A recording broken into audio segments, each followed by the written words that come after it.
Hello ladies and gentlemen, so in today's video I'm going to be talking about a load of Gate Ruler card reveals that have not been shown on the influencer card reveals.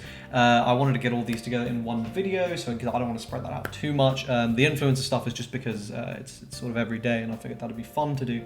There was no proper video yesterday. That was because I was busy. Sorry about that. And the next Zen and Zard showcase should be tomorrow, if you were wondering.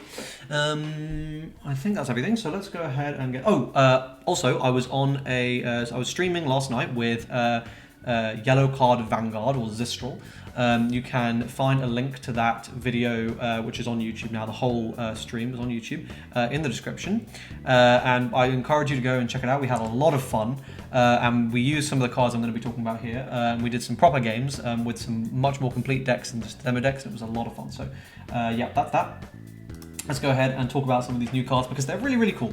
So these first two are promos, and they are set 2 preview cards that are going to be given out as set 1 promos. So the first one is Yamato no Orochi. So this is a level 2, 0 attack, 6 HP and 1 strike.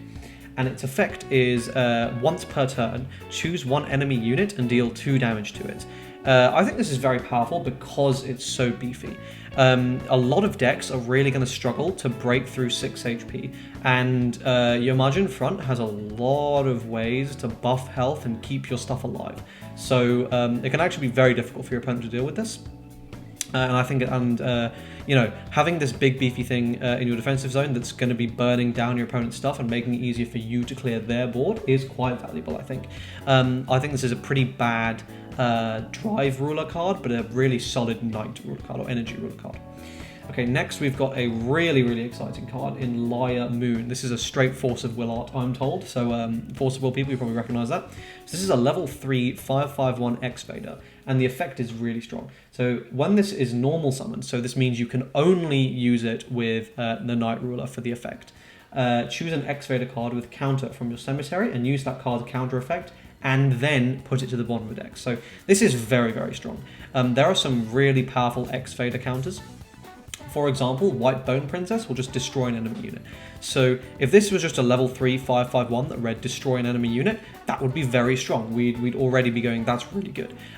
Something that's also worth considering is the counter limit actually sort of functions as its own version of the legend system. And I think that, I mean, that one, that's clearly very intentional, and 2, I think it's something that hasn't really been had its attention brought to because of the legend system existing. But the counter system is a really, really intelligent way of balancing powerful effects, because you're going to find when you start deck building that fitting in all the cards you want can be really tough because a lot of them will have counter. So yeah, this is going to be a really powerful skill, I think, because basically anything that's good enough to make your counter portion of your deck is going to be powerful, and being able to just use it is really good. Obviously this is reliant on having something in your drop, but I think that's fine. We'll probably see a really strong X-Vader only deck come set 2. Probably it'll have enough cards to be doing some good stuff, because it also seems like they don't have any legends yet either, and we'll need them to get some of those. Okay, so next we've got Forest of Killers, and this is a very, very cool card. So this is a field card for Volnar. It's a level 2. It has counter to do one of the following. If there is no Forest of Killers in your field zone, put this into your field zone, or choose one level 0 enemy unit and destroy it. So really, you want to be using that first effect, and it has your beast get +1 attack and +1 HP. Do not undersell the buffed stats there. That can be really big. That can just push your stuff over the edge of being unable to be cleared by high value things. So for example, Kamaitachi Joe is a 5/2/1. That's a really, really, really powerful level 0. But with this, he becomes a 6/3/1, which has 2 bonuses. 1, having 6 attack means it's going to be able to clear almost anything in the game on his own. You start hitting stuff like Grand Galax with stat lines with stats like that. But 3 HP also means that he is much safer from the very frequent burn 2s that we see. Which means that you're actually going to be able to get his attack off. So this is a really strong card, and the beast deck I think is going to be very good. Yeah, so let's go ahead and keep going. We've got another beast reveal here, which is Bull Taurus. We used this card in the stream. This is just a vanilla 4/4/2, but the stats are really, really solid. I think it's pretty good. And then finally, we've got the beast here, but we'll talk about that in just a second because the effect is on this side. So here it is. This is Tiger of Id, and this is sort of the central piece to this whole beast deck. And he is level 3, 7/5/2 with counter. Put this into your cemetery. So if you see a counter like that, you know it's a good card. Tiger. If another beast is on your field, your opponent cannot activate counters from this unit's damage. This is really big. This is going to this essentially guarantees lethal because this will just stop the counter from activating, so it'll just go to damage and it'll just be damage. So if your opponent is close to lethal, this will secure it.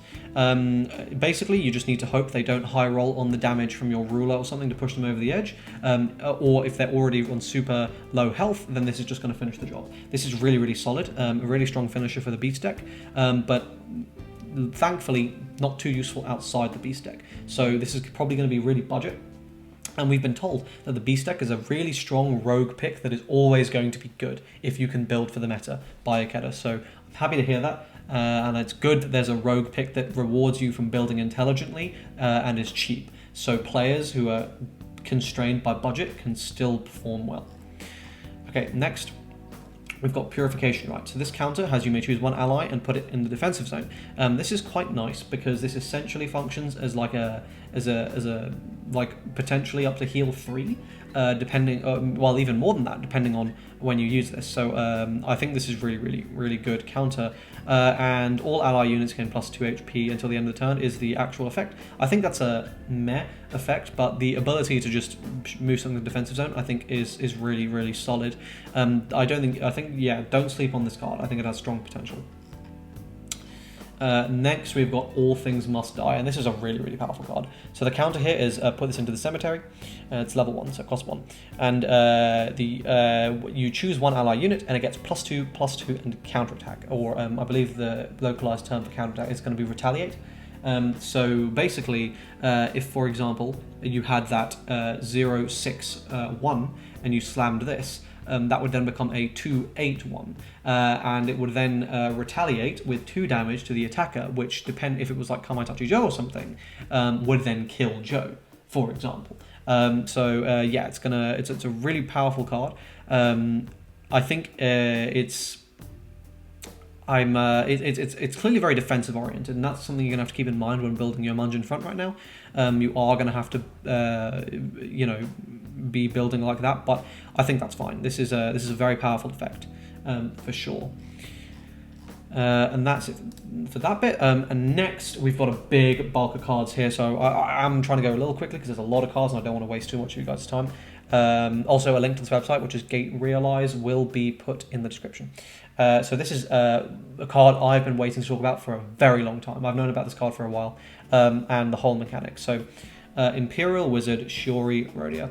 This effect is a touchdown and overdrive. You may choose one unit with Familiar in your cemetery and special summon it. Familiar is a keyword that just says choose one attribute and give it to this unit. So Familiar is a phenomenally powerful keyword that is going to enable this method of Genesis Summon, which is the localized term.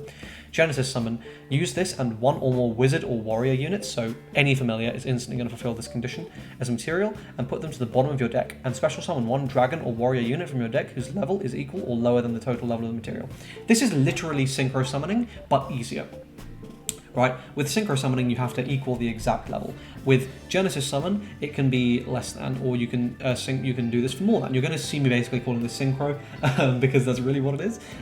So this is a ridiculously powerful card. Consider this in the context of a knight deck. For 2 energy, I'm going to tap my 2 energy. I play this down. I use the effect to revive a Familiar. The Familiar is then going to give itself any keyword I need. As long as this is Familiar is at least level 1, I'm then going to be able to synchro these away, put them to the bottom of the deck, and special summon out, yes, fucking Magvarius, the Legend.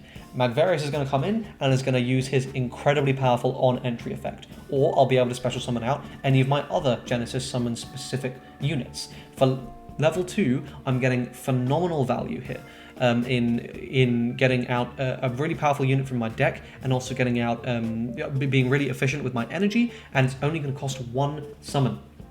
Super strong. This is obviously going to be the center of the creation summon deck, if that's going to be like its own specific deck, or the mixed summon deck is a very popular version where you're going to run creation and abyss summon. I'm really looking forward to playing that. But yeah, this is super good. This is, I think, probably going to be one of the more expensive cards in this set, because it's just fantastic. So now we've got some familiars here. Hydra Familiar. So this is a level 0/2/1 with the familiar effect, and also this card's become level normal. This card. Oh my god, I can't read. Normal timing, so you can use this during your main phase. This card becomes a level 1 until the end of the turn. So you normal summon Shiori, you use her touchdown, you special summon out Hydra Familiar. Hydra Familiar becomes level 1. Synchro summon, bang, Magvarius. Simple, easy. You'll always be able to do this in Volnar just by running this small package. Fantastic. Really strong. We've got a beast here, Hellfang Beast Cerberus. This is a level 2, 5/3/3. These are obviously monstrously scary stats. And remember, this will be a 6/4/3 with that set, which is really scary. Big stats, very scary. And we've got Space Sphinx. So this is also a beast. And it has counterattack. It's a 3/4/1, but this could be a 4/5/1 for 1. That's really good value.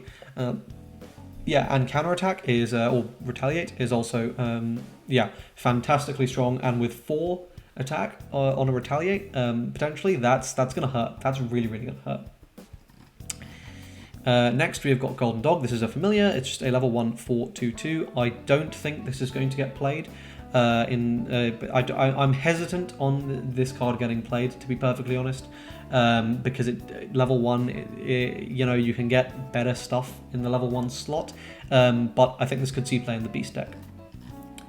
Then we've got Selkirk Kate Sith. This is also a beast. It's a 3/1/1, and it has the effect Intercept. When this is attacked, it deals damage equal to its attack to the attacking unit before damage calculation, and it has Familiar. So this is a card I would probably rather run than this 4/2/2, because being able to just deal damage back is actually really powerful. It's going to force your opponent to attack unoptimally, more than likely. So yeah, I'm a big fan of this card. I think it's powerful, and the flavor text, a gun is faster than magic, is a good meme.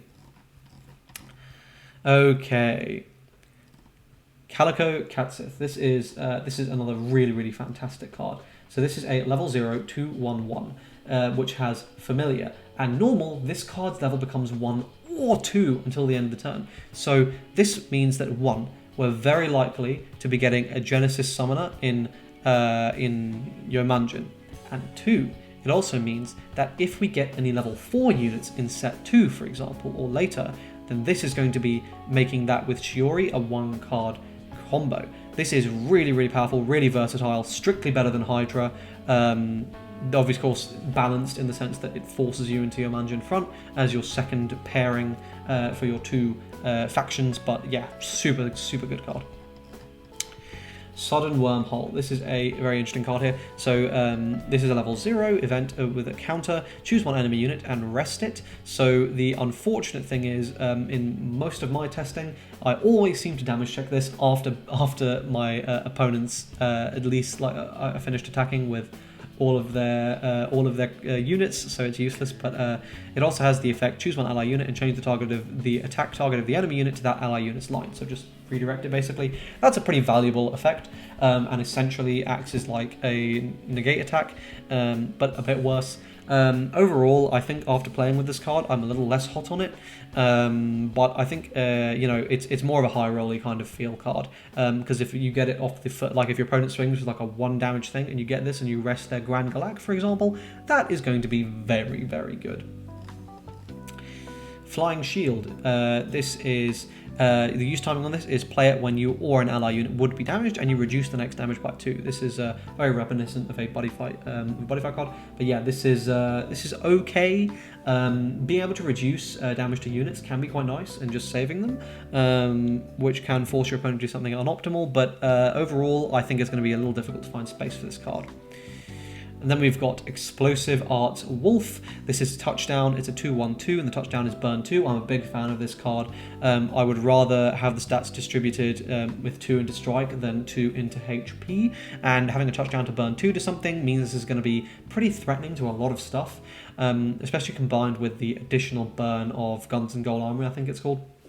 I think that can be really, really strong. Then we've got this, which will be a total staple in Volnar, 100%. This is a level 0/2/2/1 with a touchdown to untap energy once per turn. So yeah, this is, I think it's pretty obvious how powerful this is. Next, we have got some of the Zoo Force units, and these are again showcased in that Twitch stream, so I suggest you go watch that to see these in action because they're very powerful. First we got Colonel Big Owl. This is a level 2/5/1, so big beefy, probably going to want to chuck it in your defensive zone. Its counter effect draws 1, that's great. So it draws, that's great, and its effect is once per turn when your Wild Force attacks and damages your opponent, draw a card. Another absolutely fantastic skill. The only thing stopping this from being an instant 4 of is the counter limitation, because there are really strong counters you want to be running in this deck. For example, 4 Hellkong is an absolute staple. You're going to want to be running your Hellkong, your Buster Arm, which is really powerful removal. You want to, and then already you're well into the, you're already above 10 counter slots you want to be using, so it's tough making everything work with this deck. Next we've got Senior Soldier Recon Deer. This is a powerful level 0, has touchdown and overdrive, 3/1/1. Observe and prepare, look at the top card of your deck and put it on top and bottom, so just scries 1. This is just a nice little consistency tool to help sort of stack your deck and make sure either you're going to draw something useful if you're going to play a draw card, or you are trying to stack counters on top of your deck to be cancelling damage, so just a generally useful card. Next we've got Guiding Holy Swordsman. This is a level 0/3/2/1 with touchdown. Set this card's level to 1 till the end of the turn. So this is a warrior, so this is going to be used for creation summon. As I say, I'd rather have the familiars with Shiori, but obviously Shiori's not going to be the only way to summon things, so we should be aware of cards like this as well. Marine Corps Daring Trooper. This is exactly the same as the Volnar card, the energy booster, so this will be a staple in Atlas, and if you're running Atlas Volnar, obviously it'll be a mix of the two, or one or the other, depending on the attributes you need. Then we've got Black Knight Geist. This is going to be Abyss summon support because it has darkness. It's a 4/1/1, so it's pretty well statted. 4 threatens a lot of things, and when it's put from your deck or field to the cemetery, put the top card of your deck into the cemetery, so it's additional mill, which is great for setting up your discard pile in that deck. And that is it for this video. We talked about a lot of cards today. I hope you guys found this informative. If you're excited for Gate Ruler, let me know in the comment section down below. Please check out that VOD. You can see some games and really get a feel for what slightly more complete decks look like beyond the demo decks. I suggest you, speaking of the demo decks, if you want to try something a little bit beyond, they have now released an expansion to the demo deck, which you can see on the Gate Realize website, so just go ahead and have a look there as the translated version. Yeah, like the video, subscribe, it's right next to the like button, leave a comment down below, check Discord in the description, links to everything I talk about, and I will see you guys in the next video. Cheers.